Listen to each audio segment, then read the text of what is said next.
Ika'y pagpapanahong maligali, ika'y pag-asa sa panahong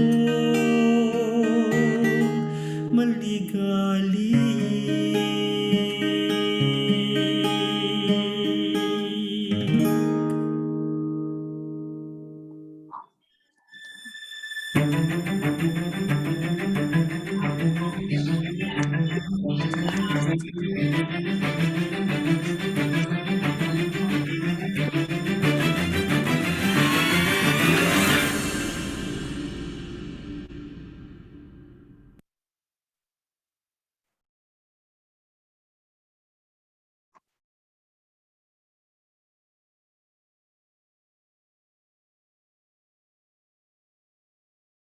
Rekrasantay, nakamute ka.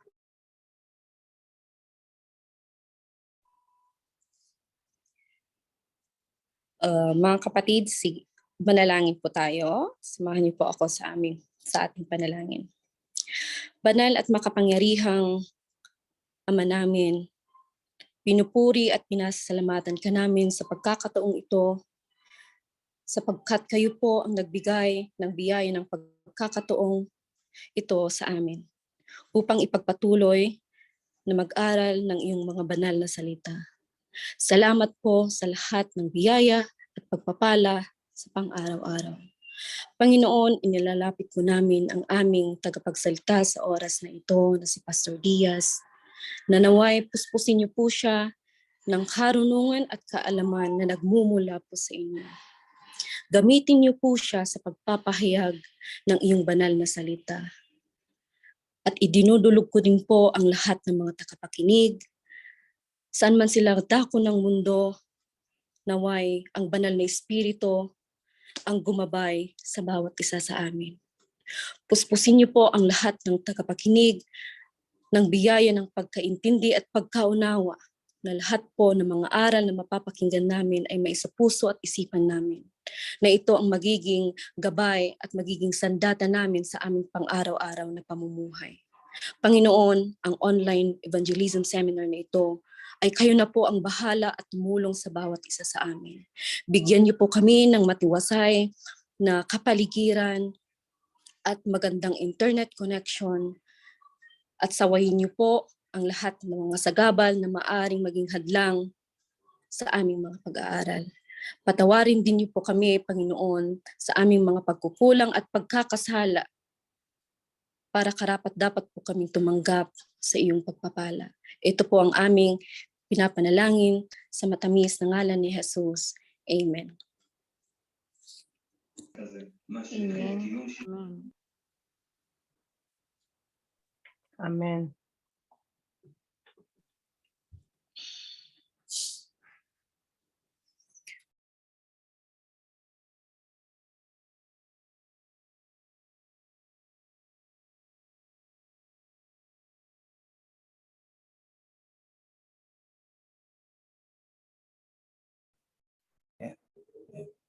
Magandang gabi po sa ating lahat at welcome sa ikalawang araw ng atin pong online Bible seminar na ating pinamagatan at may tema na pag-asa sa mga panahong maligalig.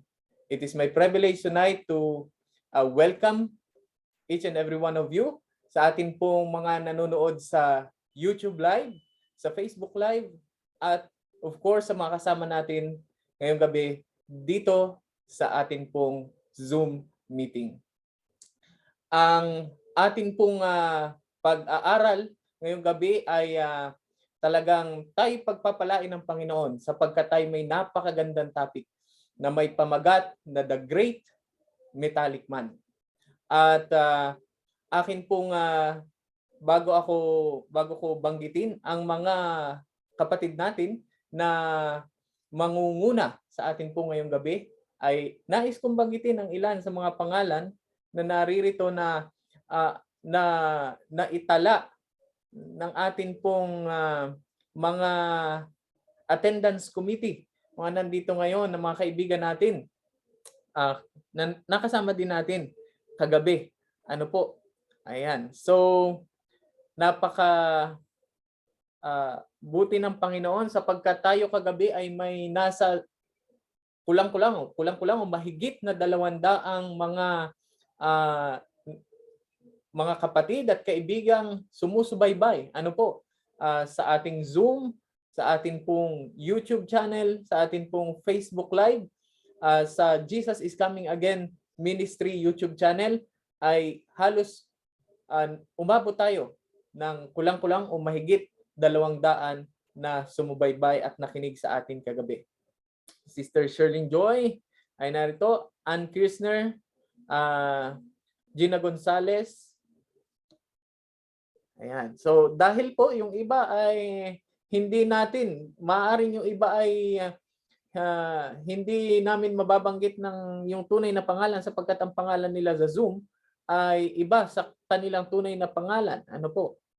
Maye, Lani, por Lucas, Trisha May, Joy Bushari,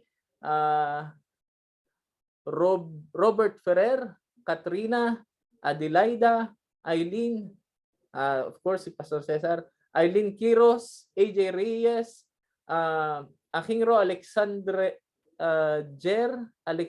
Jer, Beth Beverly, Cherily, Esther Sorbes, Cheprial, Crisanta, Crispina, ayan, Dennis, iPhone,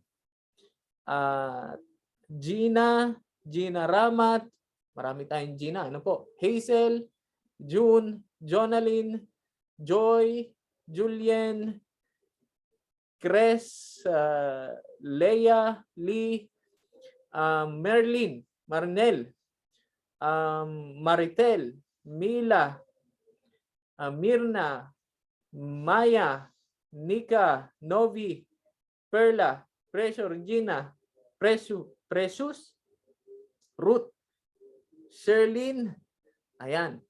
At marami pa pong iba. Ano po? At of course, hindi man namin mabanggit ang pangalan ng ating mga kaibigan at mga kapatid na nanonood diyan sa YouTube Live at sa Facebook. Mag-leave lang po kayo ng comment diyan nang makita namin ang inyong mga pangalan at kayo po ay nang makita namin ang inyong mga pangalan, ma-meet din namin kayo. Ano po? Kahit tayo ay virtual lamang. Ayan, magandang gabi po muli sa ating lahat. Magandang gabi dito sa Israel, magandang umaga at madaling araw sa Pilipinas, magandang umaga sa US at magandang tanghali o gabi saan mang panig ng mundo kayo naroroon o nanonood. Ang ating pong programa sa gabing ito ay pinasimulan sa pag-aawitan na pinangunahan ni Sister Trisha May de la Cruz at sa pag-awit ni Sister Ann Kirchner. At ang atin pong ako po ang inyong presider na nag-welcome ngayon sa inyo ngayong gabi, Brother Riel Panganiban, at ang nanalangin po sa atin kanina ay si Sister Crisanta Andaya. At sa atin pong question and answer portion na susunod po pagkatapos ko ay atin pong magbibigay tayo ng mga question, ilang question ano po na sasagutin ni Pastor at ganun din ang pagkatapos noon ay magkakaroon tayo ng special song na ibibigay sa atin ng psalmist na may pinamagatang Dakilang Katapatan. At of course, ang atin pong speaker ngayong gabi ay walang iba kundi ang speaker at ang ating evangelist na tagapagsalita ng Jesus is Coming Again Ministry na atin pong nakita, talagang tayo biniyayaan at tayo pinagpala kagabi sa kanyang message at alam kong lalong-lalo na ngayon tayo ay pagpapalain ng Panginoon sa kanyang inihandang mensahe, napakagandang mensahe. Ito po ay walang iba kundi sa katauhan ng ating butihing evangelist, Cesar Diaz Dizon. At pagkatapos po niya ay makakarinig po muli tayo ng isang awitin na manggagaling kay Brother Jelvis Sarah.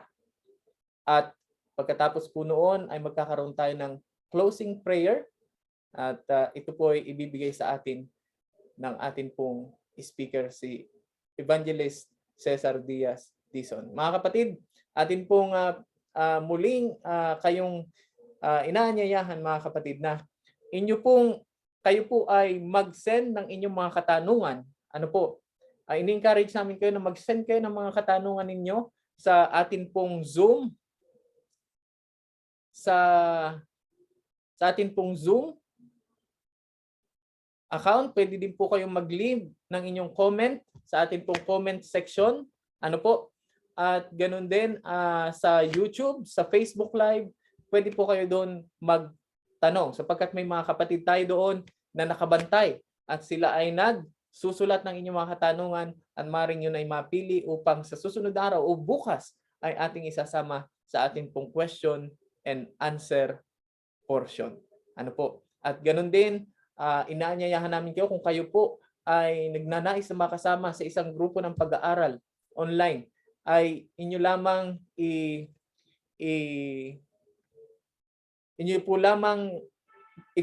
kontakin ang Jesus is Coming Again Ministry o ang ITIAC Ministry kung kayo naririto sa Israel. At ganun din po, pwede po kayo bumisita sa aming website sa www.itiacministry.org at marami po kayo doon pwedeng makita. Meron po tayo doon mga libreng gabay sa pag-aaral sa Biblia na Tagalog na po yun. Meron din pong mga Bible quizzes, meron din po doon mga Bible games, meron po doong mga libreng awitin na mismong inirecord ng ating mga kapatid sa Tel Aviv International Seventh-day Adventist Church. At ngayon, atin pong tayo po ay dediretso at dadako sa atin pong question and answer portion. Akin pong aanyayahan ang atin pong butihing evangelist, Evangelist Cesar Dizon. Nandiyan po ba kayo? Ayan. Tingnan natin. Yes, dito ako ngayon. Ayan. Gwapong-gwapo ang ating evangelist. Ano po? Praise the Lord. Praise God. Ayan. Pastor, ready na po ba kayo sa ating unang katanungan? Sige po, ano po bang katanungan natin dyan? Ayan. Ito po ay nanggaling Mabutit preskong katanungan yan. Ayan. Sister Lani por Lucas. Ano po? Ayan. Kung ang Biblia ay salita ng Diyos, ano po? Hindi ba't ito ay sulat lamang ng mga tao? Paano mapapatunayan na ang Biblia ay salita ng Diyos ngayong ito ay isinulat lamang ng tao? Ayan, Pastor. Napakaganda pong katanungan yun mga kapatid. Well, in fact, napakadami na pong mga tao na nagtatanong po sa akin tungkol sa bagay pong yan. Aking pong pinasasalamatan na nagtatanong, purihin po ang Panginoon sa inyo pong buhay kapatid. Bigyan ko po kayo ng isang napakasimple pong analogy. Para pong ganito. Ang isa pong mayor ng isa pong town o isang city na nagsasabi, Secretary, isulat mo ang aking sasabihin sa inyo. Ngayon, ang sinabi ng mayor, ganito, kaibigan na Juan, sa aking birthday anniversary, December 25, ikaw ay dumalo, isama mo misis mo at 3 mong mga anak. Inaasahan ko ang iyong pagparito. Kumagalang, Mayor, kung anong pangalan ng Mayor. Ang tanong ko po sa inyo kapatid, sino ang nagpagawa ng sulat? Of course, ang Mayor. Sino nagsulat? Secretary. Sino nag-utos? Ang Mayor. Ang inutusan? Secretary. Sino ang may-ari ng sulat? Ang Mayor na nagpasulat o ang Secretary ang nagsulat? Of course, ang Mayor na nagpasulat at ang Secretary ang inutusang magsulat. Kung pipirmaman, kung may pipirmaman, sino ang pipirma? Ang sekretaryo, ang mayor? Of course, ang mayor.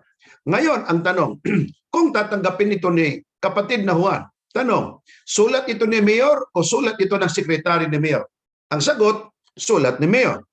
Ang Diyos po ay nagsabi sa kanyang mga disipulo, sa kanyang mga apostoles, tulad ni Apostol Juan, kahit pa po sa lumang tipan kay Moses, Ang sabi ng Panginoong Diyos, Moses, Juan, ang mga nakita mo at narinig mo ay isulat mo. So ito po ay sinulat. Sino ang nagpasulat? Diyos. Sino ang inutusan? Tao. Sa madalit sabi mga kapatid, ang tao po ay instrumento ng Diyos upang maisulat ang kalooban ng Diyos, ang kagustuhan ng Diyos. Kaya nga po ang 1 Timoteo 6 ay nagsabi sa atin na ang salita ng Diyos ay meron pong malaking kapakinabangan sa maraming mga bagay. Kaya nga po ang Biblia, atin pong tinawag ang banal na salita ng Diyos. Sapagkat ang isinulat ng tao ay salita ng Diyos. Ang isinulat ng tao ang kasaysayan ng Diyos. Ang isinulat ng tao ay ang ipinasulat ng dakilang Diyos. Therefore, ang Biblia po ay tinawag ang salita ng Diyos. Halimbawa, sa Kapitulo 16 ng Exodo, ito po ang sinabi ni Moses, at sinabi sa akin ng Panginoong Diyos na isulat mo ito. Ang sabi po ng Panginoon, 6 na araw, kayo ay kukuha ng mga mana. Ngunit sa ika-6 na araw ay 2 bahagi, 2 omer. At isinulat yon ni Moses. At isinulat ito sa aklat ng Exodo. Ang tanong mga kapatid, sino nagpasulat? Diyos. Sino nagsulat? Si Moses. Kaninong salita at udyok yon? At kaninong kapangyarihan yon? Sa Diyos, sa pamagitan ng gabay ng Santong Espiritu. Kaya nga po ang Biblia ay tinawag nating ang salita ng Diyos. Balik sa inyo, Elder. Amen. Maraming salamat po, Pastor Evangelist, sa atin pong napakaganda at napakalinaw na sagot. Ano po? Ayan. So malinaw na po ba sa ating mga tagapakinig? Tunay na ang banal na kasulatan ay kinasihan at hindi mapagkakaila na salita ng Diyos at nanggaling sa Diyos. Ano po? Katanungan pa po, Pastor. Gaano na daw po ito po ay galing kay Sister Jelimay Panganiban? Gaano na daw po katagal ang Biblia at gaano na katanda ang Biblia? Yan. Napakagandang katanungan po yan. Ayon po sa kasaysayan, ang Biblia po ay sinulat po noong 1500 before Christ at natapos ito ang Old Testament ng 500 before Christ. At ang New Testament naman ay sinulat po ito noong 52 AD at natapos po ito noong 100 AD. So ibig sabihin po, gaano na ba katagal? Ganito lang po kasimple yan. Ang Panginoong Hesus, ang pagbilang ng panahon, nung siya po'y nandoon pa sa langit, ang pagbilang po ng panahon ay galing sa malaking bilang 1,000 pababa. Nung ang Kristo'y nandito na sa ibaba umakyat sa langit, ang pagbilang po ng panahon galing sa 1 hanggang sa 1,000. Ngayon, galing sa 100 AD after death of Jesus Christ or Anno Domini, ito po yung panahong bibilangin mo, 100, 200, 300, hanggang naging 1,000.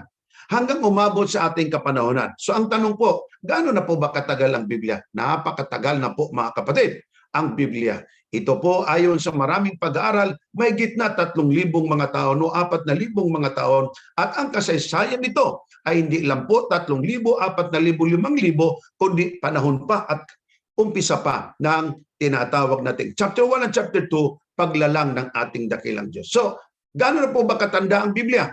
Ito po ay napakatandang aklat na ang mga aklat ng siyensya, mathematics o social sciences, after 3 to 5 years, nagbabago. Ini-edit po yan. Ini-improve po yan. Pero ang salita ng Diyos minsan nang isinulat at ito po ay hindi pwedeng baguhin ng tao. Sapagkat ang salita ng Diyos, ang mga dahon, ang mga bulaklak, ito po'y mga tuyo at ito'y mga lanta at mga hulog sa lupa. Ngunit ang salita ng Diyos ay forever and ever, eternal po ang salita ng Diyos. Kasunod pong katanungan, kapatid. Amen. Napakabuti. Ano po? Talagang timeless ang Biblia. Hindi po ba, Pastor? Talagang Amen. Amen. hindi kumukupas. Ayan. Ang kasunod pong katanungan, Pastor, ano po ang mga katotohanan, ano po, na ating o mga katibayan na ang Biblia ay tunay na salita ng Diyos? Yan. Ay, kung katunayan lang po, napakarami. Ang una po, kahit ako makapagpatunay. Bakit? Ang isang tao po na nabago ang kanyang buhay dahil sa salita ng Panginoon, yan po ay malaking katunayan na ang salita ng Diyos ay napakaganda at napakabuti. Halimbawa po, meron akong kaibigan, ang pangalan niya po ay Boy Toro. Ang height niya po ay 6'3", matangkad, laki ng katawan, stibador po siya. Nagbubuhat po siya ng mga sako-sako, mga dilis, kopra sa pier. Alam niyo po mga kapatid, siya po ay lasinggo. Ang kanya pong dibdib ay meron pong tatak na nakadipang agila. Ang likod, merong leon. Ang kanang braso, merong kobra. Dito naman ay tigre. Nung siya po ay naging 70 diabetes, ayaw na niyang magpatawag ng Boy Toro. Ang gusto pong ipatawag sa kanya ay Boy Tupa. Tinanong ko siya, yan bang nasa dibdib mo ay agila? Sabi niya, hindi po. Ano yan? Sisiw. Ano yan? Tigre? Hindi po. Kuting, sabi niya. At ano naman yung nasa likod mo? Leon? Hindi po. Tuta. Dito, ano yan? Cobra? Hindi po. Yan po ay bulate. Ang tao pong ito ay nag-compose ng awit. Alam niyo po kung ang awit niya? Noong araw ako'y lasinggo. Ngunit ako'y binago ni Kristo. Noong araw ang binabasa ko ay comics. Ngayon ang binabasa ko ay Biblia. Ngayon ako ay good boy na talaga. Isa po itong totoong mirakulo na ginawa ng Diyos sa buhay ng tao. Pwede bang baguhin ng tao ang tao ng encyclopedia, ng comics? Pwede ba siyang baguhin ng kung anong mga libro sa lupang ito? No. Pero sa salitang Diyos, yan po ay totoong nagbabago ng tao. Hindi lang po yan. Sa pamagitan po ng kasaysayan, sa pamagitan po ng history, sa pamagitan po ng sinsya, sa pamagitan po, mahal kong mga kapatid, ng pagbabasa mo ng marami pang mga aklat, atin pong mapatunayan na ang Biblia ay tunay at salita ng dakilang Diyos. Well, in fact, ang Biblia po ay sinunog ng maraming mga tao. Ngunit ang Diyos ay napakabuti. Hindi niya pinayaan ng kanyang salita'y mawala na lamang. At ito po'y nanatili hanggang sa ating panahon. So scientifically, historically, language, Bible itself, ang Biblia po ay napatunayang tunay at salita ng Diyos kahit pa sa ating personal na mga buhay. Amen. Maraming salamat po, Pastor. Maraming salamat, Evangelist Cesar Dizon, sa napakagandang impormasyon at kasagutan sa ating mga katanungan. So muli, amin po kayong inaanyayahan na isend ang inyong mga questions sapagkat maaaring ang mga kasagutang ito'y magbago sa inyong buhay. Salamat po muli, Evangelist Cesar Dizon. At ngayon, ibibigay po natin ang pagkakataon sa Samis na aawit ng dakilang katapatan.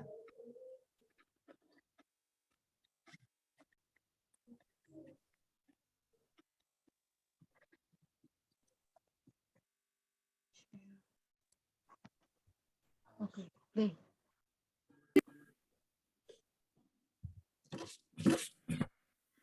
Dakila,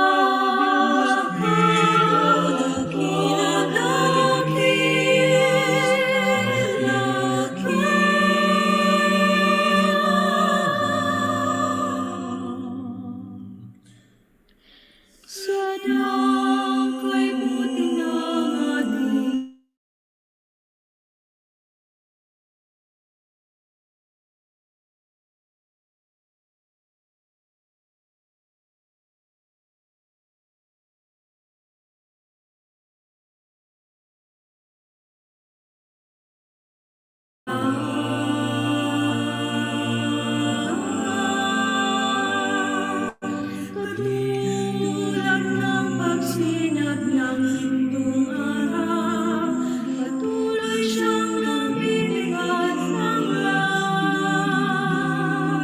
Kaya sa puso ko damdamin, katapatan niya'y aking purihin.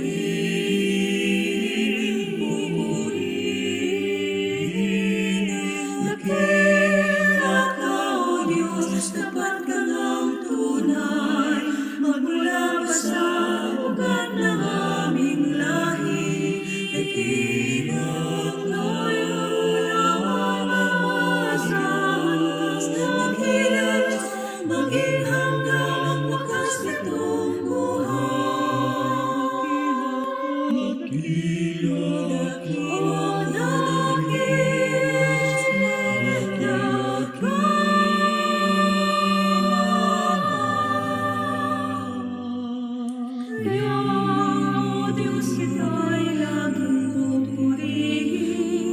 Sa buong mundo'y aking lahirin.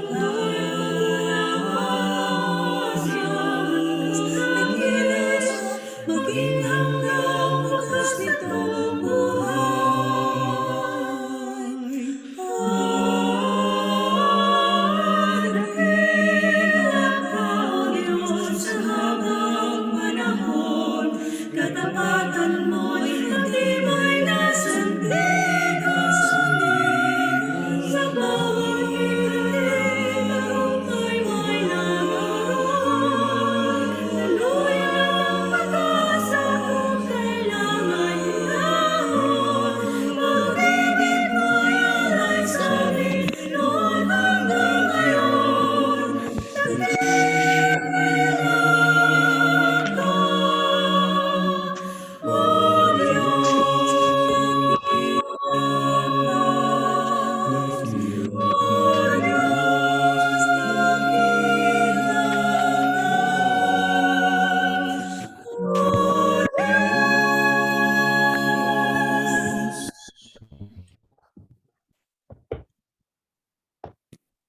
Amen.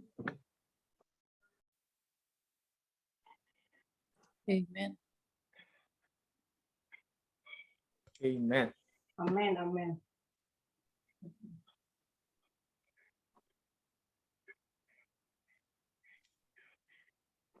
Okay na po, Pastor. Tuloy-tuloy na ba tayo? Opo, Pastor. Okay. Oh. Okay po, Pastor. Okay na po. Okay, panahon ko na. Opo. Thank you very much. Malinaw po ba kung napapakinggan dyan, mga kapatid? Opo. Ako po ay nagpapasalamat sa Panginoon sa pagkakataon na ipinagkaloob po sa atin na tayo po ay magkakasamang muli sa kanya pong pag-aaral ng kanya pong mga dakilang salita at tayo naway muling pagpalain na sa ating pong pag-aaral ito ay lalong magiging mas makabuluhan. Kaya nga po ang bawat isa sa inyo mga kapatid ay aking pong inanyayahan at tayo po ay manalangin at ating hilingin sa Panginoon ang kanya pong dakilang gabay. Panginoon, salamat po sa isang pagkakataon na kami po'y makapag-aral ng inyong mga dakilang salita. Kaya nawa po muli ang aming patnubay, ang siyang aming gabay, at kaya nawa ang siya pong magbukas ng aming mga puso't kaisipang maunawaan namin ang lahat ng ito. Ito po ay aming dalangin sa pangalan ng aming Panginoong Jesus. Amen. Amen. Mahal kong mga kapatid at mga kaibigan, ating pong napag-aralan kagabi ang patungkol sa tinawag po nating ang dakilang salita ng Panginoon. Ating pong napag-aralan, mahal kong mga kapatid, ang tinatawag po nating mga salitang nagbigay sa atin ng encouragement na kung saan sa panahon ng mapanganib, mabagabag, talagang mapag-alinlangang panahon, panahon na kung saan puno ng kalungkutan, panahon na puno ng sigalot, nandyan po ang ating Panginoon na hindi nakakalimot bagkus patuloy na nagpapala sa kanyang bayan. Ang sabi ng Panginoon, kayo na nagkamali sapagkat hindi nyo alam ang kasulatan. Sapagkat diyan sa kasulatan, yan ang kapangyarihan ng Diyos.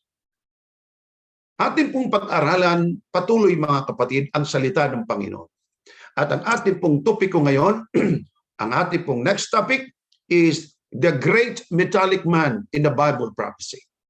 Sa akin pong nasabi, mahal kong mga kapatid, na ang Biblia ay nagsasabing, we are saved by grace through faith. Ang Biblia po ay nagsasabing, ikaw at ako ay ligtas sa pamagitan ng pananampalataya sa biyaya ng Panginoon. Inilalahad din sa atin ang pag-ibig ng Diyos. Inilalahad sa atin ang pagliligtas ng Diyos. At ang pangako niyang buhay ng walang gan sa bawat isang sa Kanya ay sumampalataya. Ngunit hindi po nagtatapos doon ang napakalaga at buod ng kasaysayan ng Biblia. Ang Biblia din po, mga kapatid, ay nagsasaad ng napakaraming, napakagandang obhito, napakagandang mga tupiko, mga pag-aaral na sinabi ng Panginoon na ang kanyang salita ay kanya pitong ipinagkaloob sa kanyang mga propeta, sa kanyang mga disipulo, sa kanyang mga apostoles, upang miayhag ang kalooban ng dakilang Diyos. Ayon kapatid, ating babaybayin ang salita ng Panginoon at ito po'y ating makikita sa katauhan ng isang propetang dakila, si Propeta Daniel.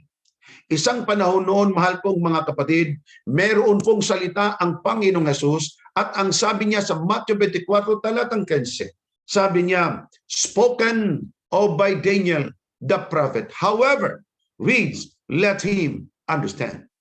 Ang Panginoong Hesus mismo ang siyang bumanggit ng ngalang Daniel, isa sa mga dakilang major prophets ng Biblia. Galing po sa kay Ezekiel, Daniel, Hosea, Joel, Amos, Obadiah, Micah, na Mabakok, si Panahagay, si Karel, Malakay, majors and minor prophets, and one of the major prophets ay walang iba, si Daniel. Ang sabi po ng Panginoong Hesus na ang magbabasa o ang babasa ng aklat ni Daniel, kailangan ito'y bigyan ng pangunawa, bigyan natin ng panahon at mariing panahon upang ating maunawaan ang salita ng dakilang Diyos. Sa bagay pong ito, siya mismo ang nagsabi sa atin mga kapatid na let us study the book of Daniel. Isa sa napagandang dapat pag-aralan sa aklat po ni Daniel, mahal kong mga kapatid, ay ang sinabi sa atin kung paano natin malaman at paano natin makita ang future. Mahal kong mga kapatid, hindi ikaw propeta, hindi ako propeta, hindi tayo mga propeta, pero ang dakilang Diyos ng langit, mahal kong mga kapatid at mga kaibigan, ay nagbibigay sa inyo sa akin ng panahon at pagkakataon na makita mo, makilala mo, ating masubaybayan ang salita ng Diyos, ang plano ng Diyos, ang panukala ng Diyos sa sanglibutang ito at sa buong sansinukob na nakatira dito. Kung ating pong titinan mga kapatid, ang propeta, ito yung mga taong galing sa Diyos. Ang propeta ay nakipag-usap sa ang Diyos ay nakipag-usap sa mga taong tinawag na propeta. Ang propeta naman ang nagsasabi dito sa tao. Anong ibig sabihin? Ang Diyos ang naghahayag, taong propeta ang instrumentong ginamit kung ano ang pahayag ng Diyos at isinasabi niya ito sa mga tao. Dahil dito mga kapatid ay malinaw na sinasabi sa atin ng kasulatan na sa pamagitan ng pag-aaral mo at pag-aaral ko ng kasulatan ay atin pong makikita kung ano ang hinaharap. Sa mga anak ng Diyos na nanampalataya sa kanyang dakilang mga salita. Opo, bilang tao ay natatakot, nalulungkot. Ngunit kung ang salita ng Diyos ay nasa puso ng tao, nasa buong katauhan ng tao, ang takot mga kapatid ay mawawala. Mapapara. Bakit? Sapagkat alam mo ang salita ng Diyos, sapagkat nakikita mo ang kinabukasan, sapagkat itinala, isinulat ng ating dakilang mga propeta. Isang panahon noon, isinulat ni Propeta Daniel ang kasaysayan ng isang hari na nagkaroon po ng napakagandang panaginip na tumutukoy sa kanilang kapanahunan, sa darating na mga kapanahunan at hanggang sa ating panahon at sa muling pagparito ng ating Panginoon. Sa Biblia, meron pong 2,300 days in the Bible prophecies or 2,300 years in the Bible prophecy. This is the longest prophecy. Pero alam niyo, mahal ko mga kapatid, ito pong propesya ng propetang Daniel, mahal ko mga kapatid, ay tumutukoy din po ito sa tinatawag nating kung ano ang panghinaharap hanggang sa ikalawang pagparito ng ating Panginoong Hesukristo. Isang gabi noon ng isang hari, mahal kong mga kapatid, ay nagkaroon ng isang dakilang panaginip. Mabasa po ito sa Kapitulo 2 ng Daniel. Ang panaginip pong ito na kanyang napanaginipan ay totoong napakalaki, napakadakila at ang kanyang nakita ay isang napakalaking ribulto, napakalaking larawan na merong iba't ibang uri ng metal. Ang kanyang panaginip ay kanya pong nakalimutan, ang kanya pong panaginip ay nawala sa kanya, ang kanya pong panaginip ay sani ng sobrang takot. Siya'y nagising, nagitla, gising na gising siya at kanyang inisip kung ano ang kanyang napanaginipan. Dito po namalas ng hari na ang kanyang panaginip na napanaginipan, mahal ko mga kapatid, ay kanya pong nakalimutan. Dahil dito ay pinatawag ng hari ang mga matatalinong mga tao. Ayon sa Daniel Kapitulo 2, 1 hanggang 3, at ng ikalawang taon ng paghahari ni Nabucodonosor ay nanaginip si Nabucodonosor ng mga panaginip at ang kanyang espiritu ay nabagabag at siya'y napukaw sa pagkatulog. Ang hari ay nabagabag. Ano ang kahulugan ng aking panaginip at ano ang aking napanaginipan? Ang ginawa po ng hari, kanyang ipinatawag ang kanyang mga mahiko, ang kanyang mga mangkukulam, ang kanyang mga propeta, ang kanyang mga manghuhula. Ang sabi ng hari, ako na naghinip ng isang panaginip, ngunit ang panaginip ko ay aking nakalimutan. Ano ang aking napanaginipan at ano ang mga kahulugan? Ang mga tao pong ito, mahal kong mga kapatid, ay takot na takot. Bakit? Ang sabi niya, mahal na hari, Kayo nga mismo nakalimot, hindi nga nyo alam, lalo na kami. Wala pong tao sa lupa na makapagbigay paninaw o liwanag sa hari, liban ng Diyos ang tahanan, hindi sa lupa. Ang hari po, mga kapatid, ay galit na galit sapagkat hindi may paliwanag ang panaginip na napanaginipan ng hari. Nagalit ang hari. Ang sabi ng hari kay nagdadahilan. Sabi niya, Kapitan Aryo, lahat ng mga maiko, lahat ng mga inkantador, ang lahat ng mga manghula, lahat ng mga taong matatalino sa bansang Babylonia, patayin. Ang hari, mga kapatid, ay galit na galit. Dahilan po doon, madadamay si Propeta Daniel, si Shadrach, Meshach at Abednego na mga lingkod ng Diyos. Si Daniel ay lumapit, mga kapatid, sa kay Kapitan Aryo at siya po'y nagsalita, bakit po napakabilis ng hatol ng hari na ang mga mahiko, ang mga mangkukulam, ang mga matatalinong mga tao, ang mga manghula ay patayin. Si Daniel po, mga kapatid, ay kumausap kay Kapitan Aryo. At siya po'y pinagbigyan ng hari at ang hari, mahal kong mga kapatid, ay nagbigay sa kanya ng palugi. Si Daniel po umuwi, tinawag ang kanyang mga kaibigan. Si Shadrach, Meshach at Abednego. Sila po'y lumuhod at nanalangin. Ito ang kagandahan, mga kapatid. Ano man ang bagabag meron sa buhay mo, ano man ang kalungkutan at bumabagabag sa kaisipan mo, ang pinakamabuti mong gawin, hindi pupunta sa kapitbahay. Lumuhod ka at manalangin, humiling ng dakilang gabay sa ating dakilang Panginoon. Dito po, mahal kong mga kapatid, isang gabi din po noon ay ipinakita ng dakilang Diyos ang panaginip na napanaginipan ng hari. Ibig sabihin, ang insaktong panaginip ay napanaginipan din ni Daniel. At hindi lang yon, ipinakita pa ng Diyos kung ano ang interpretation, ano ang kahulugan ng kanyang panaginip. Ito, mga kapatid, ang nangyari. Si Daniel po ay humarap sa hari at sabi po ng hari, Daniel, ano ang aking napanaginipan? Daniel 2:28, ngunit may isang Diyos sa langit na naghahayag ng mga lihim at siyang nagpapaninaw kung ano ang mangyari sa huling mga araw. 2 punto, mga kapatid, o 3 punto dito ang aking gustong i-emphasize. Number 1, kinilala ni Propeta Daniel na merong Diyos sa langit. Hindi sinabing ako'y matalino. Ito ang maganda, mga kapatid. Sigurado ang buhay mo, sigurado ang buhay ko kung laging una ang Panginoong Diyos at ating ipinakikilala sa ating mga buhay. Sabi niya, merong Diyos sa langit. Ikalawa, naghahayag ang Diyos nito ng mga lihim. At ikatlo, ang mga lihim na ihayag ng Diyos ay ang mga pangyayari sa huling mga panahon. Ang tanong, ano ang napanaginipan? Ano ang mga mangyayari sa huling mga panahon? Nakinig po ang hari. Ang sabi po ni Propeta Daniel, mahal na hari, kayo po'y nanaginip ng isang panaginip. Sa gabing iyong nakita ang panaginip, nakita mo ang napakalaking larawan. This is a huge, gigantic, colossal, great image in your dream, O King. And this dream, this image represent the world, the coming history of the world, the coming of the future story of the world. Ibig sabihin, mahal na hari, ang larawang ito ay kumakatawan sa mga pagkasunod-sunod na pangyayari ng buong sanglibutan. Ang nagpahayag, sino? Hindi si Daniel. Si Daniel po instrumento at ang Daniel binuksan niya ang kanyang mga bibig sa udyok ng Santong Espiritu at siya nagsalita, mahal kong mga kapatid, ng mga salitang kagilagilalas. Ang sabi niya, Daniel, malaking larawan na ang nakita ko. Ngunit ano ang larawang iyon? Sabi niya, mahal na hari, nakita mo sa iyong panaginip sa kinagabihan. Nakita mo ang larawan na ang kanya'y ulo ay ginto, ang kanya namang dibdib ay pilak, at ang kanya namang hita hanggang sa kanyang tiyan, ito naman ay tanso, at ang ikaapat, ang kanyang mga binti naman ito'y isang bakal na napakatibay.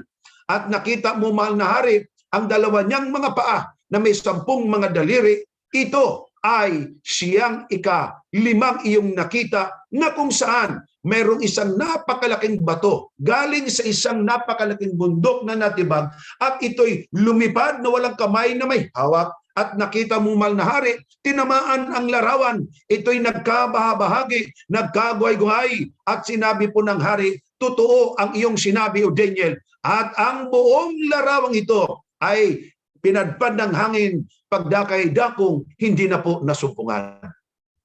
Daniel 2:44. At sa mga karawan ng haring iyon ay maglalagay ang Diyos sa langit ng isang tarian na hindi magigiba kailanman. Bakit? Sinabi ng Diyos ganito, sapagkat ang ulong ginto, ang pilak na dibdib, ang tiyan papuntang hita, mga kapatid na tanso, at ang dalawang mga binti na bakal, ito po ay mga karian. Well, in fact, pati yung 10 mga daliri sa dalawang mga paa ay kumakatawan din sa sa 10 magkakaibang mga bansa. Ngayon, ang sabi ni Daniel, yun ang inyong napanaginipan, o hari. Tuwang-tuwa ang hari, mga kapatid. Sabi niya, Daniel, yun nga ang aking napanaginipan. At alam niyo kung anong nangyari, mahal ko mga kapatid? Binigyan ng pabuya si Propeta Daniel. Dahilan po dito atin pong makita na si Daniel, mahal kong mga kapatid ko at mga kaibigan, sinabi po sa atin ng kasulatan ay ginawang dakila. Ngayon, ang kasunod na tanong ng hari. Naibigay mo sa akin kung anong pagkasunod-sunod ng larawan. Daniel, ano naman ang kahulugan ng panaginip kong yaon? Ang sabi po, mga kapatid, tuloy tayo sa talatang 44, o ang kapangyarihan man niya ay iiwan sa ibang bayan, kundi pagpuputol-putulin at lilipulin. Tanda nyo kapatid, ang salitang pagpuputol-putulin at lilipulin niya ang lahat ng kariang ito at siya ay lalagi magpakailanman. Ang punto, mahal kong mga kapatid, simple lang po. God is in control. Una, sabi ni Daniel, mayroong Diyos sa langit na naghahayag ng inyong panaginip. Diyos naghahayag kung ano ang mangyari sa huling panahon. Iniisa-isa ni Daniel na mayroong kariyan galing ng langit na ang tagapaggawa nito at manlalalang nito ay hindi tao kundi ang Diyos. At sinabi po sa atin ng Biblia, pagpuputol-putulin niya ang larawang itong kumakatawan sa iba't ibang uri ng bansa at ito'y kanyang lilipulin, ngunit ang Diyos ay magtatayo na kanyang sariling karya.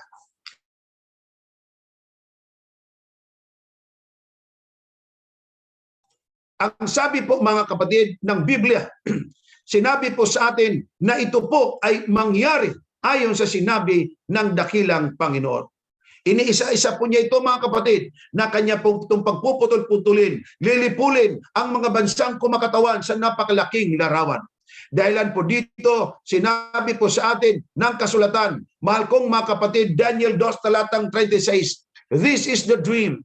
Now we will tell the interpretation. Dito ating makikita, mahal kong mga kapatid, na ibibigay na po ni Daniel ang interpretasyon ng tinatawag nating panaginip ng hari. Ang sabi ni Daniel, mahal na hari, ikaw ang ulong ginto. Daniel 2:37, you, O King, are a King of kings. You are this head of gold. Tuwang-tuwang hari, mahal ko mga kapatid, na siya pala ang head of gold. Dahil dito sinabi sa atin ng kasulatan na ang haring Nabucodonosor ay tuwang-tuwa na siya'y ulong ginto. Ngunit sabi po, mga kapatid, sa kasaysayan na ang Babylonia, kung bakit tinawag na ulong ginto, maraming kadahilanan. Number 1, bago niya sinalakay ang Israel o ang Juda, ito, mga kapatid, ay napakayamat, napakarami ng ginto. Noong kanya pong sinalakay, kinubkob, sinakop ang Juda na lugar ni Daniel, Shadrach, Meshach at Abednego, at dinalang bihag sila sa Babylonia. Lahat ng ginto kung mayroon man, lahat ng pilak kung ano man meron doon sa Juda, dinala ito lahat sa Babylonia. Dati may imbak ng mga ginto, nadalhan pa ng napakaraming ginto ni Solomon at ni David. Dito, mahal kong mga kapatid, ang Babylonia ay tinawag sa kasaysayan the Golden Kingdom. Tinawag din po siyang the Lion Kingdom. Kung inyo pong tingnan ang kasaysayan, ang Babylonia ang siyang the first great kingdom. Ang Babylonia, mahal kong mga kapatid, ay nag-umpisa ang kanyang kapangyarihan noong 605 at natapos ito noong 539 BC. Take note the word natapos. Ibig sabihin, kahit dakila ka, meron din po palang katapusan. Ang Biblia ay nagsasabi sa atin ng Babylonia ay napakadakila. At ayon sa maraming kasaysayan, mahal kong mga kapatid at mga kaibigan, ang buong mundo ay talagang namang yumakap sa kapangyarihan ng haring Nabucodonosor. Bakit, mahal kong mga kapatid? Alam po ninyo, ang Babylonia, meron pong ilog sa Hardin ng Eden. Merong Gihon, Pison, Hiddekel at Euphrates. Ang ilog ng Euphrates, kanila pong dinivert ang ilog pong ito papunta sa Babylonia. Ibig sabihin, ang Babylonia, ang dakila, ay pinalibutan din ng tubig. Sino man ang sasalakay, hindi bastang magapi. ang bansang Babylonia. Ganun kadakila mga kapatid ang Babylonia. Alam po ba ninyo kung ano ang Babylonia pa? Meron po siyang Hanging Gardens of Babylon. One of the ancient seven wonders of the world ay masumpungan sa Babylon. Ang kanyang mahal na asawa, ginawa niya ng Hanging Garden of Babylon. Bakit tinawag Hanging Garden? Sapagkat hindi direktang sa lupa ito nakakabit ang mga halaman, kundi gumawa sila ng building at doon ang nilagay na para bagang ang garden ay nasa itaas, hanging nga naman ang tawag. Ang Babylonia ay meron pong 10 miles o 16 kilometers around. Ibig sabihin, kung ito po yung Babylonia mga kapatid, 16 kilometers po ang mismong syudad. Naisip niyo po ba kung gaano kalayo ang 16 kilometers? Kami mga kapatid ay nagja-jogging dito every Sunday. At ang aking itinatakbo mga kapatid ay 6 miles lamang. 6 miles. Ang 6 miles is equivalent to 10 kilometers, I guess. Alam po ninyo, ang tinakbo namin ay napakalayo na para sa akin. Pero ito mga kapatid, lubang mas malawak pa ang syudad lang mismo. 10 miles or 16 kilometers around. Kung inyo pong tingnan, mga kapatid, ang Greece, Athens, Greece, ay meron lang pong 6.4. Ang Roma, meron lang 9.6. Well, in fact, dakilang mga bansa to. Pero ang Babylonia, higit sa lahat, ating makita ang kanyang kasaysayan. Meron din templo ng kanilang dakilang Diyos na tinawag si Marduk, na merong 300 feet or 91 meters ang taas nito. Sa labas naman ito ay covered ng blue glaze tiles. Inside, it was overlaid with gold. Isipin nyo kapatid, 300 feet or 91 meters overlaid with gold. Talagang mayaman ang bansang ito. At di lang po yun mga kapatid, si Nabucodonosor sa kanya pong pagtayo doon sa kanya pong malaking palasyo, ang sabi niya, hindi ba ako si Haring Nabucodonosor ang nagtatag ng dakilang Babylonia? Yung sinabi niya ngayon, isinulat yun sa bato. Mahal kong mga kapatid, at yung batong yan na yun, nang nakita po ninyo, na kung saan ay nahukay ng mga archaeologists. Ano po ang sulat? Isang sulat galing kay Nabucodonosor. Sabi niya, naway manatili ito magpakailanman. Ang salitang manatili magpakailanman, sinulat din po yan ni Propeta Daniel at mabasa natin sa Biblia. Ibig sabihin, ang kwento na ikwento sa atin ng Biblia ay napatunayan mismo ng sensya. Nangyari mga kapatid na ito po palang tinatawag nating Babylonia, ito po pala yung Iraq sa ating kapanahunan ngayon. So inyo pong nakita mga kapatid, ng Babyloniang tinatawag, yan po yung Iraq sa ating kapanahon ngayon. So ang ating kwentong nakita at narinig sa Biblia ay kwentong totoo na kung saan sa ating panahon, nariyan pa rin po yan. Ang sabi po ni Propeta Daniel 2, talatang 39, at pagkatapos mo ay babangon ang ibang kaharian. Ibig sabihin, ang kaharian po palang Babylonia at ang kanyang kadakilaan, ang kanya pong power ay lilipas din. Paano nangyari mga kapatid at natalo siya sa ikalawang bansa? Ang sabi po mga kapatid, sinalakay po ng Medo-Persia ang bansang Babylonia at natalo po mga kapatid ang bansang Babylonia, mahal ko mga kapatid, noong 539 at naghari naman hanggang 331 before Christ ang Persia. Bakit tinawag Medo-Persia? Sapagkat dalawang makapangyarihang haring nag-isa ng Persia, ang tawag sa kanila ay si Cyrus at Darius. Mag-uncle po ang mga ito.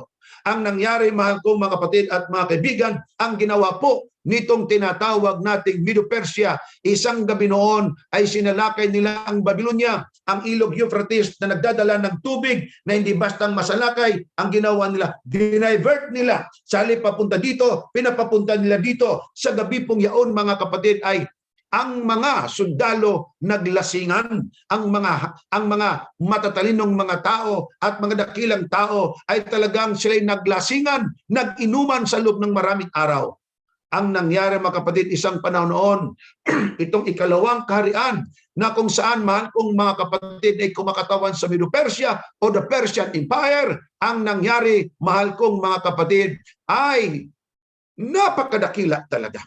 At alam niyo mga kapatid kung anong kadakilaan meron dito?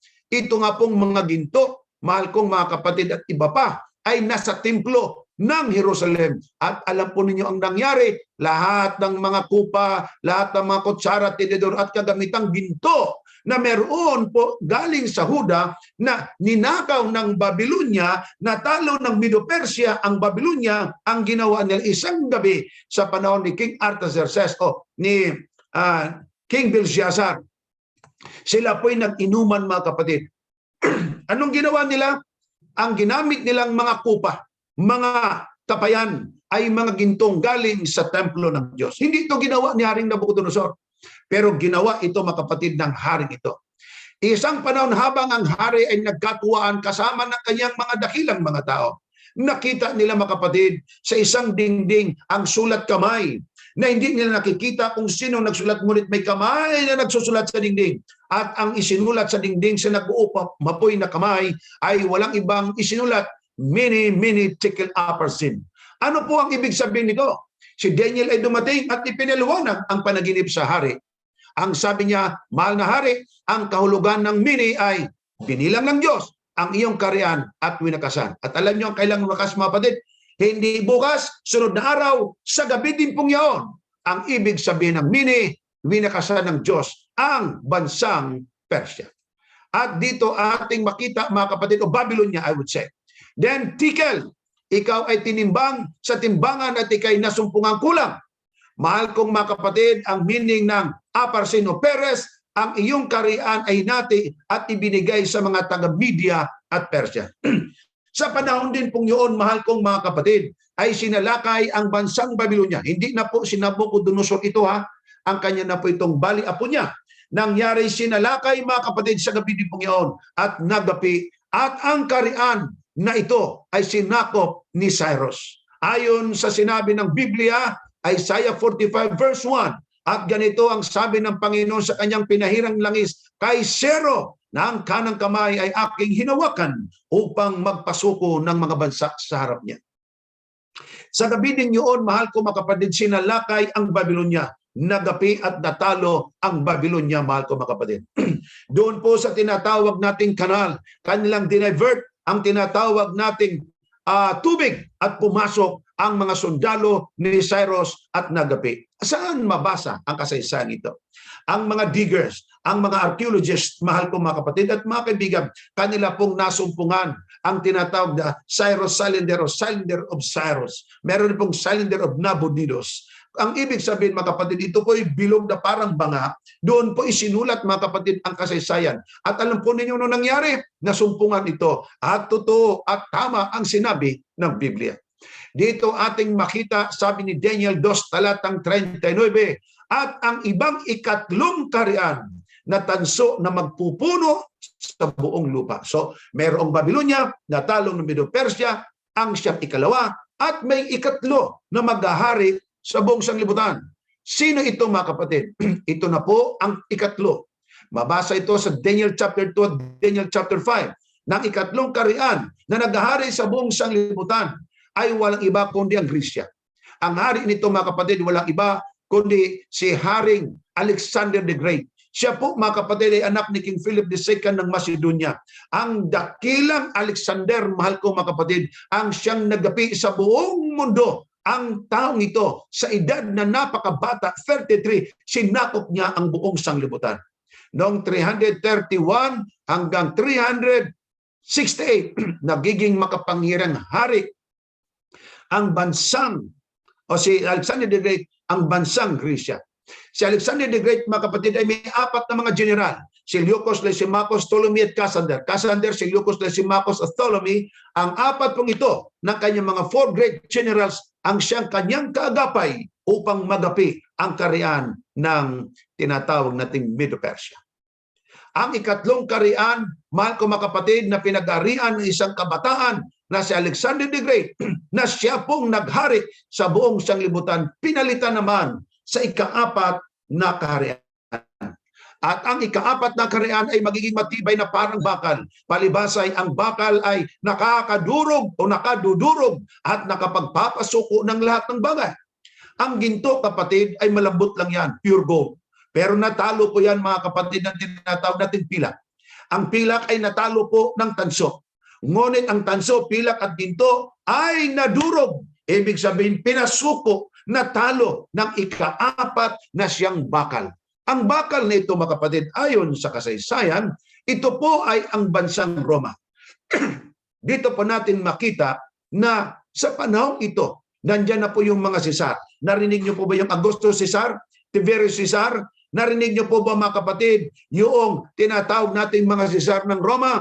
Yan po ang Roma, mahal kong mga kapatid, na dakilang Roma sa kanilang kapanahunan. Ito pong Roma ay naghahari, mahal kong mga kapatid, bilang ika-4 na dakilang kaharian noong 168 hanggang 476.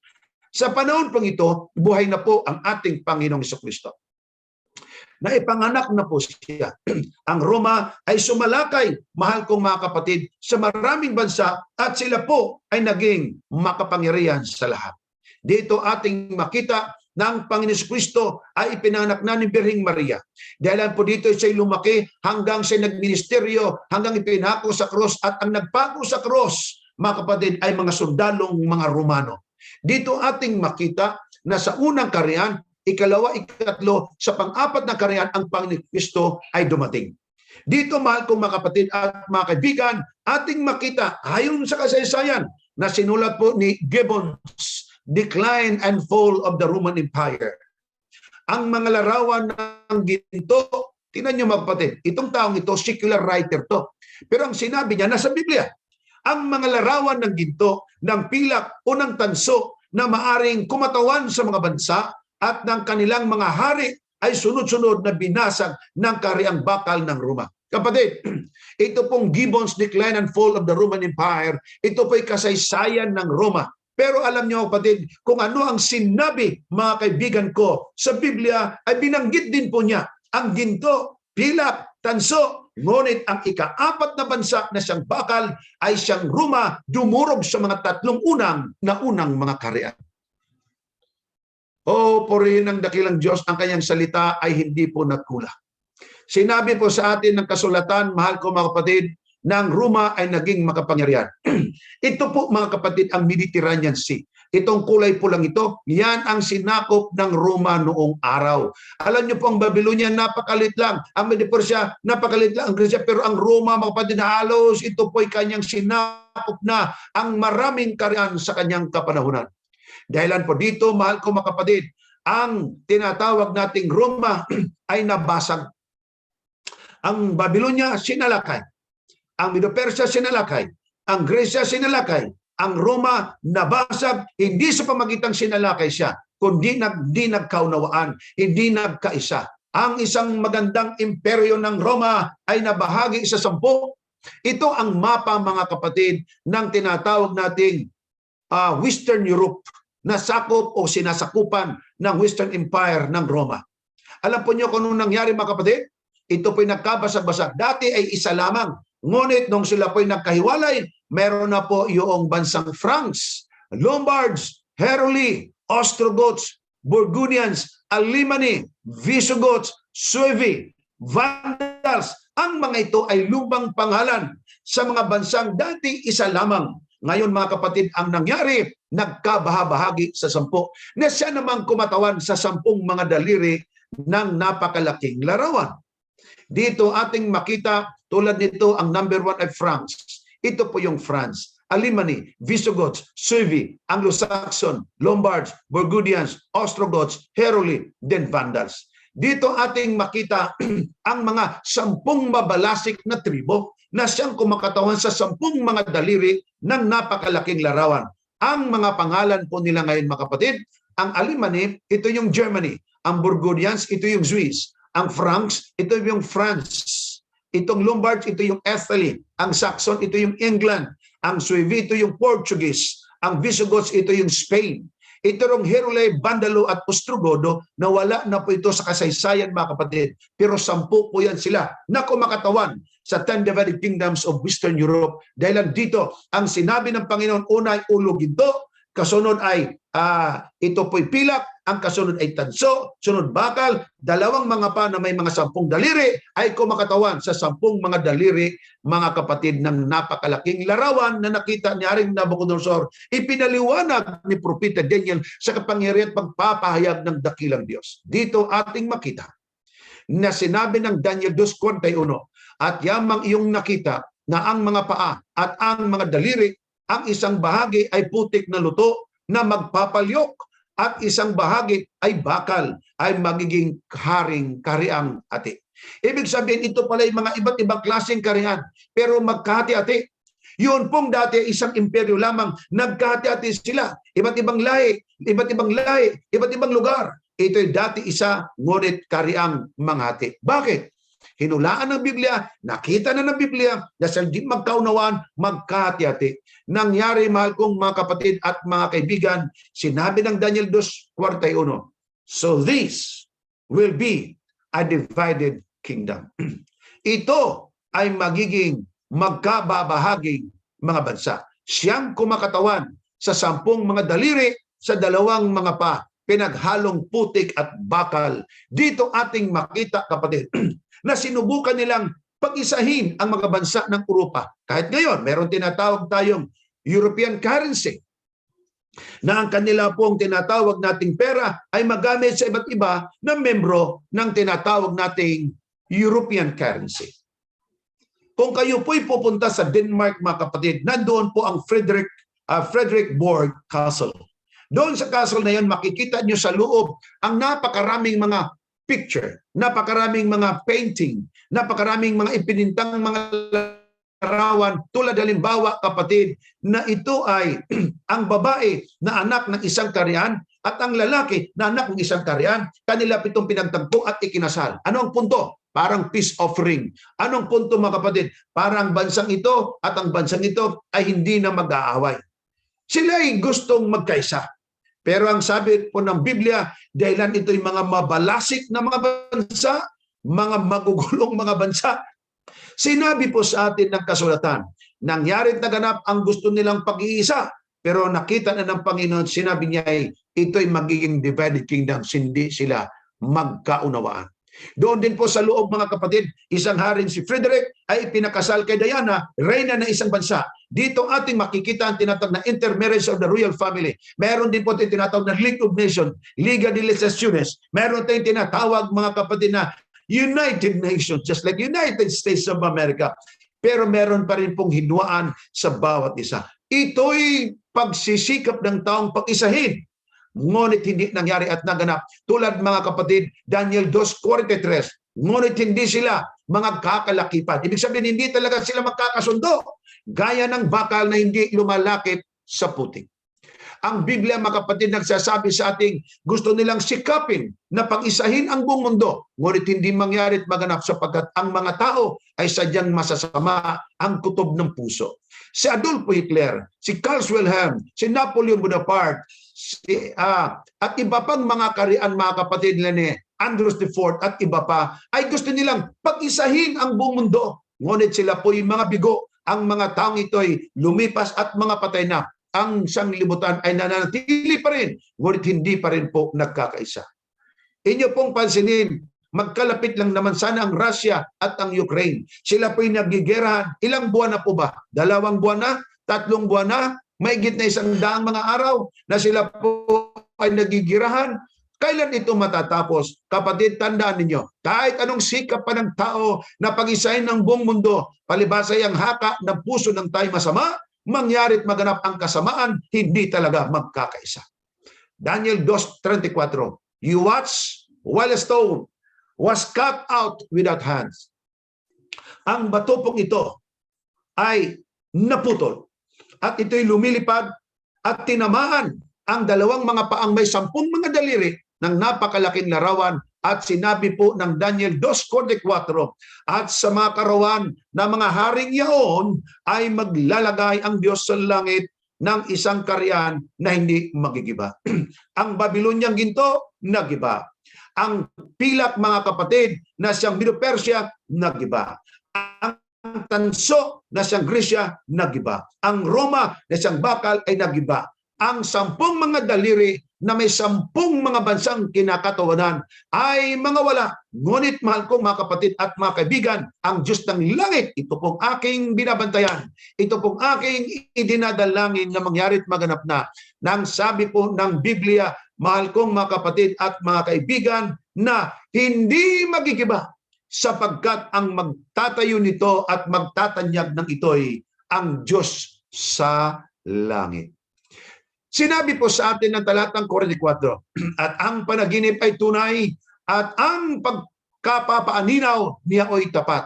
Pagkapaaninaw nito'y totoo at tapat. Ibig sabihin, ang panaginip ay totoo, ang pagpapaaninaw ay totoo, ang panaginip ay may kahulugan, ang pagkapaaninaw nito'y tapat. Ibig sabihin, Diyos nga naman ang may akda, Diyos nga naman ang nakakakita, Diyos nga naman ang nagbigay mensahe na itong napakalaking larawan na kumakatawan sa maraming bansa, di maglaon mangyari at maganap hanggang sa dulo na kung saan ang bato'y kumakatawan sa Kristong darating. Ang batong tumama sa napakalaking larawan, mahal kong mga kapatid at mga kaibigan, ay kumakatawan sa the kingdom of Christ.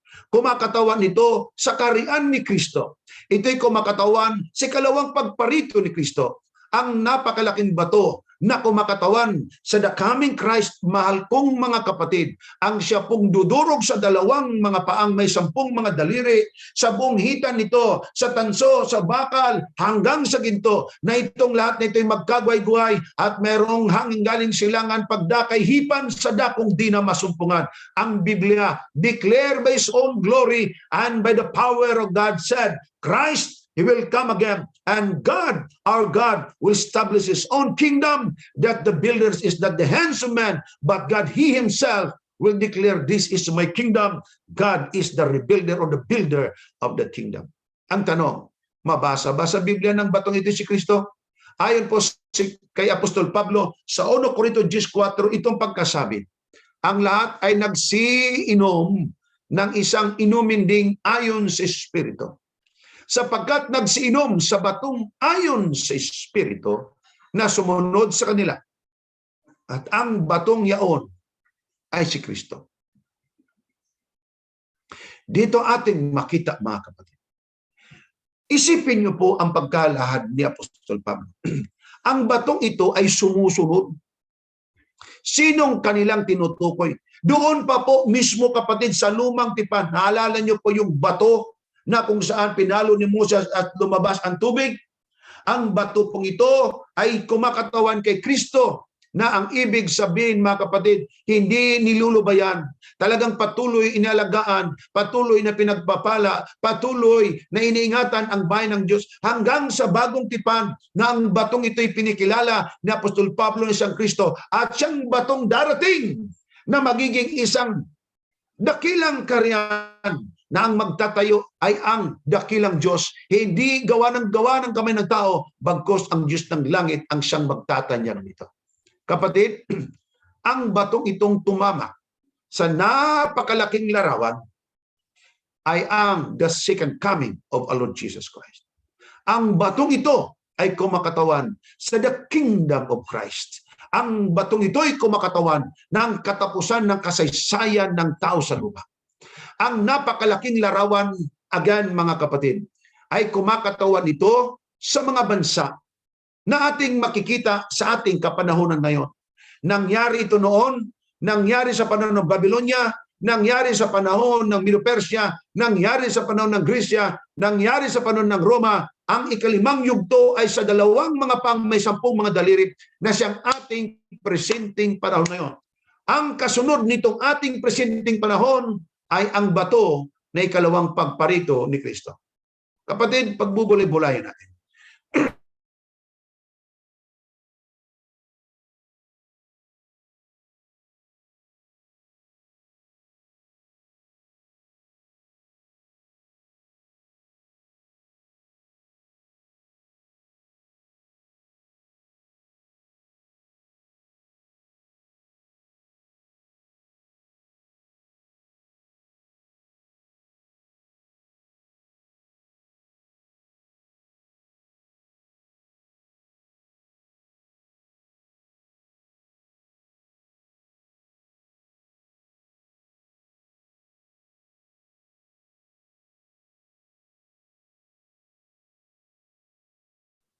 Nawala si Pastor.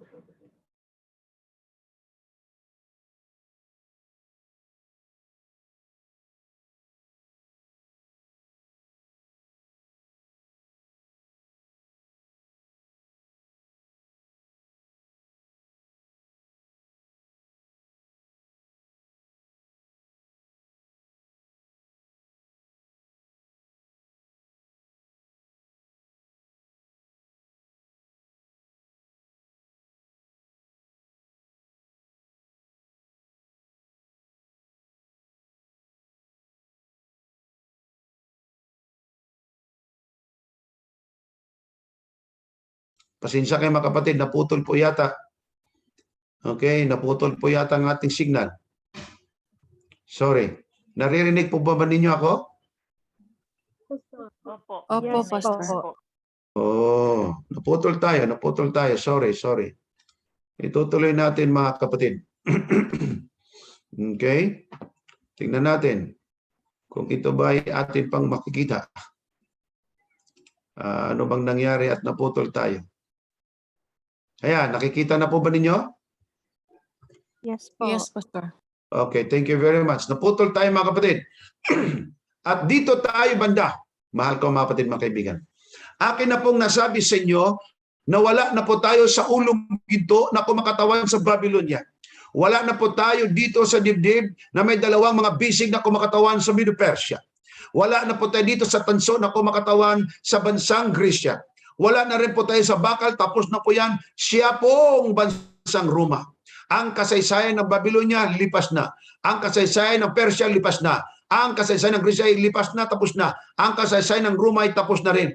Ating kasaysayan ngayon, kapatid, ang pinag-uusapan ng buong sanglibutan, ng buong universo, ng sangkalangitan.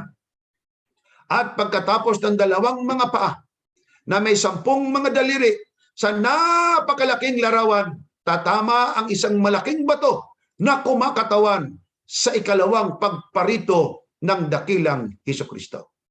Ngayon ang tanong, ang Diyos ng langit na nagbigay ng kasaysayan ito'y Diyos na mapagmahal. Binibigyan tayo ng Panginoon ng pagkakataon kahit sa panahon na masakuna, sa panahon na maligalig, sa panahon na magulo, sa panahon na nalilito ang mga tao, ang panahon na sobrang pagkagulo, ngunit may pag-asa pala diyan sa Panginoon. God is in control. He is a God of love. He is a God of peace. He is a God of justice. He is a God of prophecy. He is a God of the future. He is the God of all gods and the Lord of lords and the King of kings. And He is coming again.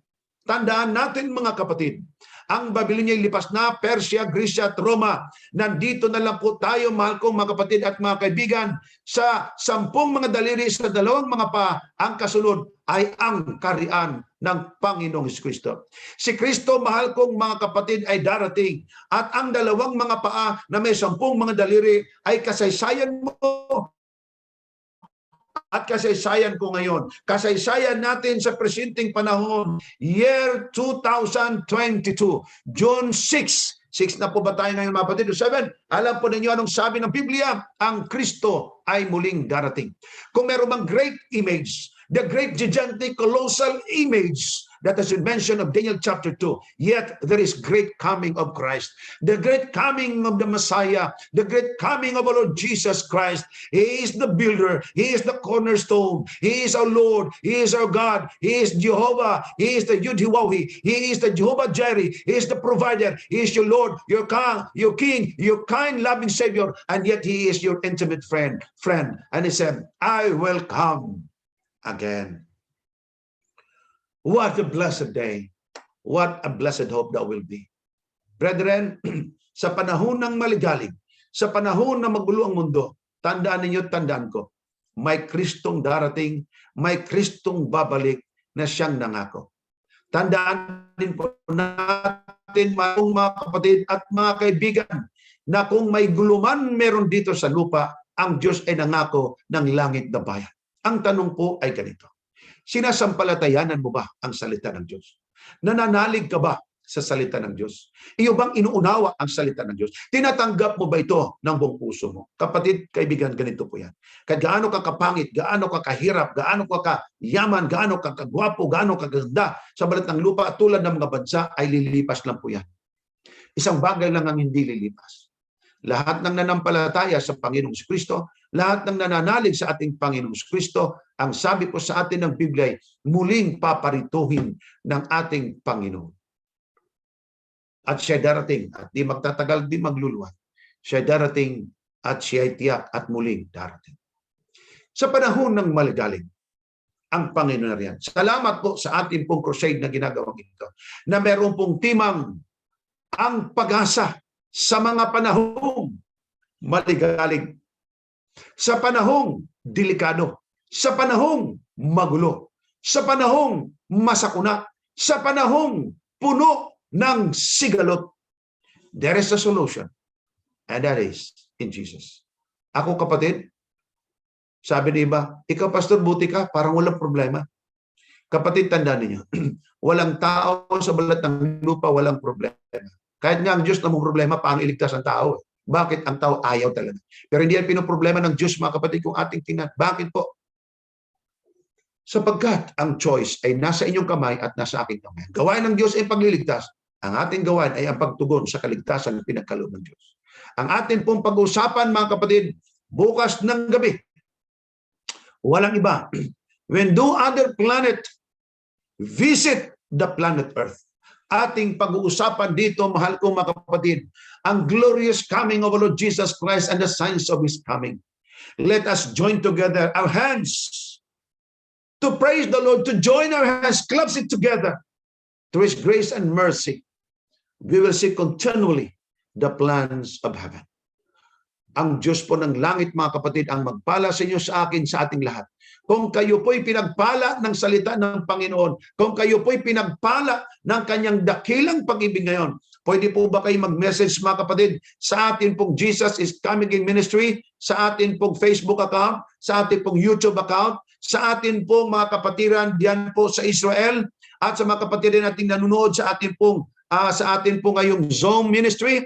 Maaari po ba kayo maglagay, mga kapatid, ng purihin ng Diyos, purihin ang kanyang salita. Dakila ang Diyos, akin siyang pinasasalamatan, akin siyang pinupuri, siya'y aking dinadakila magpakilan-kailanman. Amen, purihin ang Diyos. Ano man ang sasabihin ninyo, it always matters to God. If it matters to you, it matters to the Master. Tandaan niyo, mga kapatid, lagi nating pasalamatan ang Diyos sa kanyang kabutihan. Lagi natin siyang pasalamatan sa pag-ibig na kanyang laging bigay sa bawat isa sa atin. Tayo po'y mananalangin. Ama, narito po ang inyong mga anak na inyong pinagpala ng inyong mga dakilang salita. Wala na po kami sa kasaysayan ng Babylonia, ng Medo-Persia, ng Grecia, ng Roma, kundi sa dalawang mga paang magkahalong luto na putik at bakal na pinaghalo sa 10 mga daliri ng kasunod ay batong kumakatawan sa coming ng aming Panginoong Hesukristo.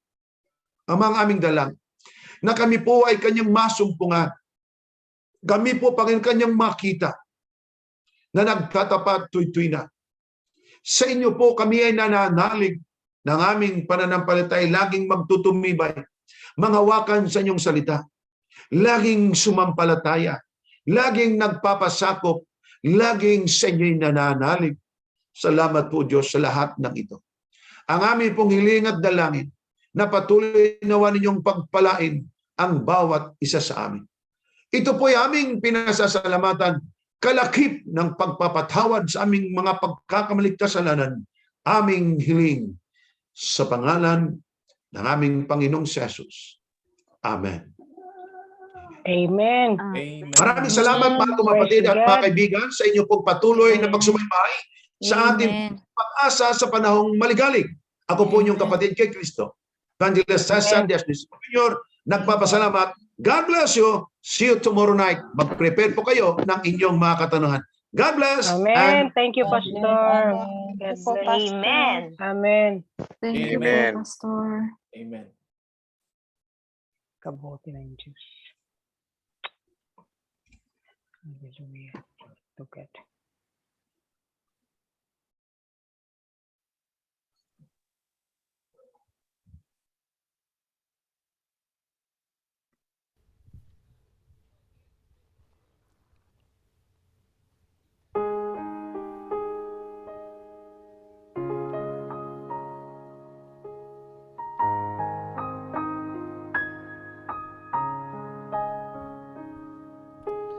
Sa bawat buhay natin,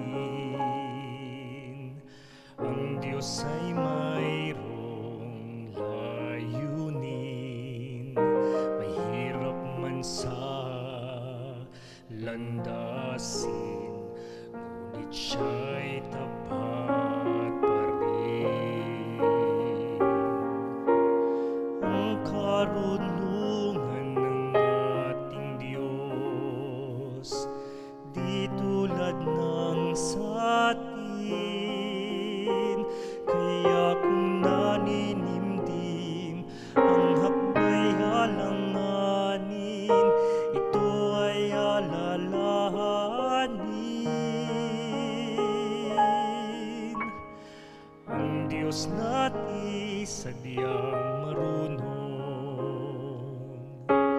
siya'y mabuti, tumutulong.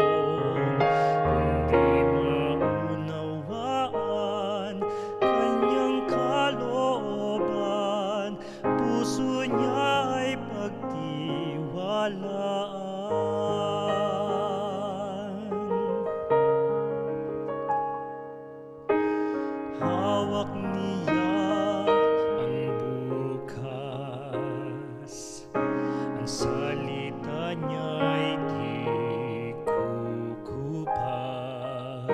Siya ang pag-asa, siya ang lunas, siya'y walang katumbas. Ngayon ay namamasdan, ngunit kita niya'y kangganan. At gaya ni Jesus nating huwaran, landas niya'y ating lakaran. Ang Diyos natin sadyang marunong, siya'y mabuti, tumutulong. Kundi maunawaan kanyang kalooban, puso niya'y pagtiwalaan. Kailanman ang Diyos ay tapat, alam niya ang mabuti sa lahat.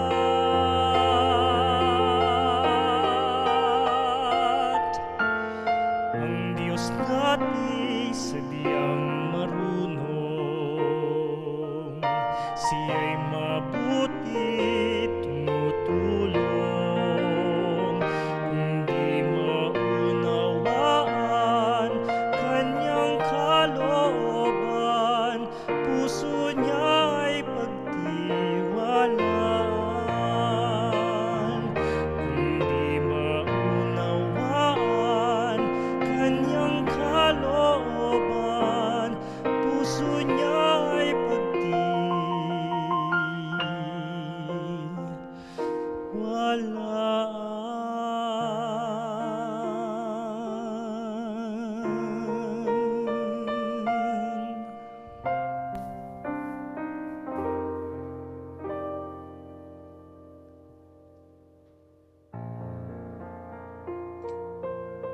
Amen. Amen. Amen.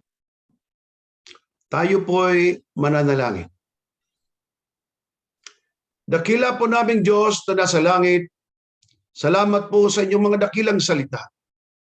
Salamat po sa inyong pag-ibig. Salamat sa mensahe. Salamat sa inyo pong mayamang pag-ibig. At salamat po, Panginoon, sa iyong patuloy na pagkasi ng iyong Santo Espiritu. Ang aming kahilingan at dalangin, Panginoon, lahat ng nakikinig ngayon sa buong sulok ng mundo ay pagpalain ng kanilang mga puso na ang kasaysayan ng Babylonia, Medo-Persia, Grecia at Roma ay lumipas na. Ang kasaysayan nila ay tapos na. Ang amin na namang kasaysayan sa presenteng taon na ito, sa presenteng aming kapanahunan, ay amin namang kasaysayan. Kung sila po'y nabigo at di nila tinanggap ang katotohanan, huwag nawang mangyaring kami mabigo at di tanggapin ang katotohanan. Amin nawa itong pangawakang mabuti hanggang sa muling pagparito at pagpapakita ng aming Panginoong Hesus. Salamat po ng marami at ngayon, bayan ng Diyos sa buong mundo, tanggapin natin at ang bawat isa ang biyaya ng Ama, ang pag-ibig ng Anak, at ang gabay ng Santong Espiritu ang mapasa ating lahat.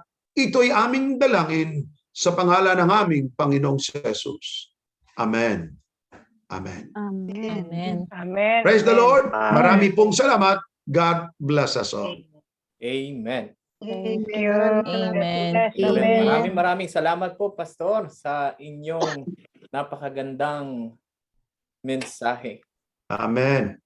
Amen. Amen. Salamat, Pastor. Bye po.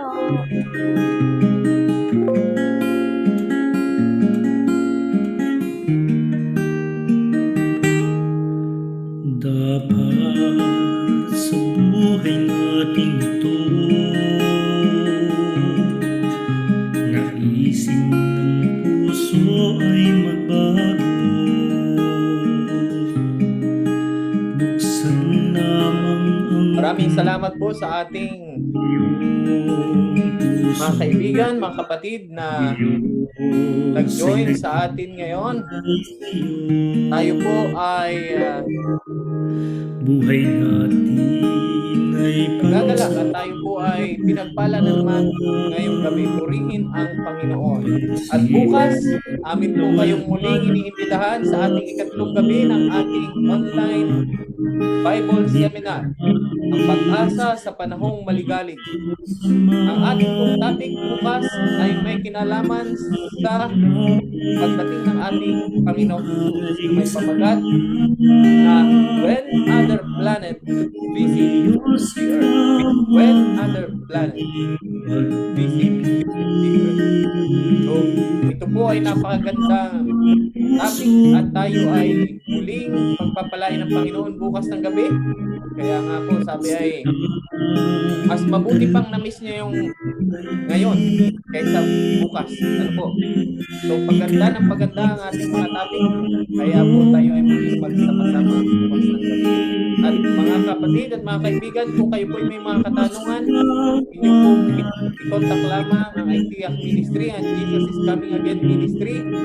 Ang www.itiac.com o pwede kayong mag-message doon sa mga nasa Israel sa 058-508-508-2858. Maraming salamat po at magandang gabi sa inyong lahat. God bless us.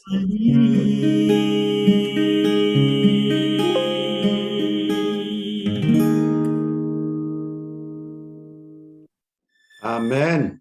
Amen.